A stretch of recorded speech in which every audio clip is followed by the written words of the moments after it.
Hello friends, welcome to Mita's রান্নাঘর। ধাবা স্টাইলের খাবার কার না পছন্দ, আর তা যদি হয় গরম গরম ডিম তড়কা, তাহলে তো কোনো কথাই নেই।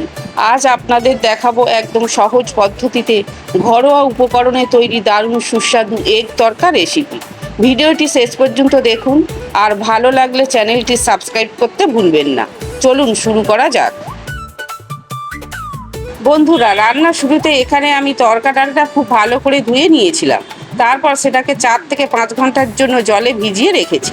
এবার এই ভিজিয়ে রাখা ডালটা প্রেসার কুকারে দিয়ে দেব। সাথে দেব পরিমাণ মতো জল, 1 চামচ নুন, হলুদ গুঁড়ো এবং কাশ্মীরি লাল লঙ্কার গুঁড়ো। এবার কুকারের ঢাকনা বন্ধ করে মাঝারি আঁচে মাত্র 2টো সিটি দিয়ে ডালটা সুন্দর করে সেদ্ধ করে নেব।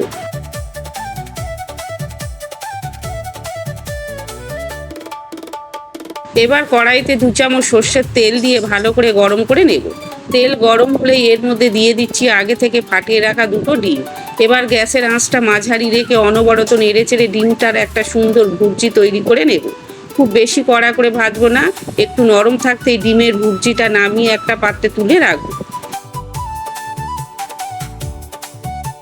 এরপর ওই কড়াইতে আবার 4 চামচ সর্ষের তেল দিয়ে দেব। তেল গরম হলে ফোড়নের জন্য দিচ্ছি 5 ফোড়ন, গোটা এলাচ আর শুকনো লঙ্কা। ফোড়নটা একটু নাড়াচাড়া করে সুন্দর গন্ধ বেরোলে এর মধ্যে কেটে রাখা পেঁয়াজগুলো দিয়ে ভালো করে ভেজে নেব। পেঁয়াজটা হালকা নরম হলে দেব থেতো করে রাখা আদা আর রসুন।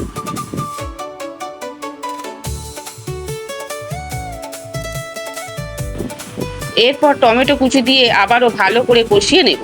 টমেটো যাতে তাড়াতাড়ি গলে যায় তাই দিয়ে দিচ্ছি 1 চামচ নুন আর সাথে কুচানো কাঁচা লঙ্কা। এবার তড়কার স্বাদ দ্বিগুণ করতে এবার দেব 1 চামচ চানা মশলা। সব শেষে একে একে গুঁড়ো মশলা দেওয়ার পালা। হলুদ গুঁড়ো, কাশ্মীরি লাল লঙ্কার গুঁড়ো, ঝাল লঙ্কার গুঁড়ো আর জিরে গুঁড়ো।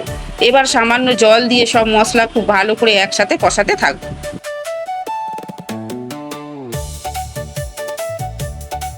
মশলাটা খুব সুন্দর কষে গেছে। এবার এর মধ্যে আগে থেকে সেদ্ধ করে রাখা তড়কা ডালটা দিয়ে দেব।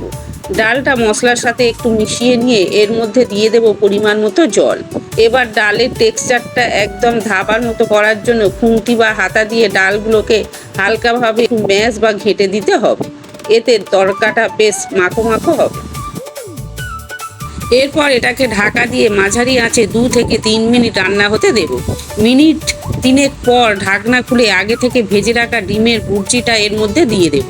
তারপর ডালের সাথে ডিমটা খুব ভালো করে নেড়েচেড়ে মিশিয়ে নিয়ে আবারও কিছুক্ষণের জন্য ঢাকা দিয়ে দেব।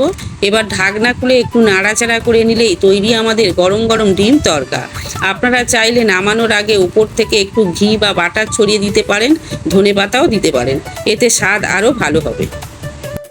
ব্যাস তৈরি হয়ে গেল আমাদের দারুণ সুস্বাদু ধাবা স্টাইলের ডিম তড়কা। রেসিপিটি কেমন লাগলো অবশ্যই কমেন্ট করে জানাবেন। ভালো লাগলে ভিডিওটি একটি লাইক দিন, বন্ধুদের সাথে শেয়ার করুন। আর এই রকম আরও সুন্দর সুন্দর রেসিপির জন্য মিতাস রান্নাঘর চ্যানেলটি সাবস্ক্রাইব করতে ভুলবেন না। আজ তবে এই পর্যন্ত, দেখা হচ্ছে পরের পর্বে নতুন কোনো রেসিপির সাথে। সবাই ভালো থাকবেন, সুস্থ থাকবেন, ধন্যবাদ।